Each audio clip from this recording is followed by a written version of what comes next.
a progression run is where we increase the speed that we are moving at steadily throughout the session or throughout the course. So you could start slow and finish fast, and there's kind of a smooth ramp between those 2 points.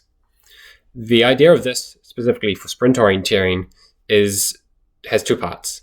The first part is that you want to get into the map and get a rhythm going so that then you can speed up this process that you've got of navigating, whatever that process looks like to you. So different people might have a different style of navigation. Whatever that is like for you, we want to speed that up. And so you've got to get it working properly. And then that's easier to do in the early parts of the course as you're moving slower. And then you start to speed it up. And you'll find that as you start to speed it up, there are some things that as you start to become more desperate, when things are getting a bit more frantic as you're going faster, maybe there are some parts of your process that you can do without. And you don't actually need to think quite so much about these little details. Or quite often, people find the opposite is true, where as they go faster, they realize that there's some things they need to spend a lot of attention on, and you really learn the value of spending the attention on those specific things. So maybe in sprint orienteering, it's not paying enough attention to critical gaps, and you're paying too much attention to all the possible route choices.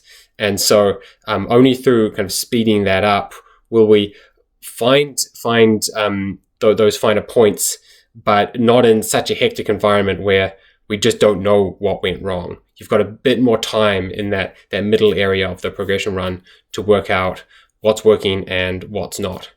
The other thing that this exercise is really helpful for is finding a speed limit that might influence how you approach a race. So on race day, how hard do you start? Are you going to start harder than what you did in training? Seems probably risky to do something on race day that you haven't been practicing. So it is really important to do some fast training, but you could also go out and do some very fast training and just blow your confidence because you realize that was too fast and you still don't actually know how fast should you run on race day. So a progression run is really good for teasing out exactly how fast is too fast. And more on that is you could then work out, okay, in these areas of very detailed buildings on a sprint map, I know how fast I can handle that. But when it's more like a park environment, okay, I know that I can go really fast on this, and I know exactly how hard I can push before my brain starts to do silly things.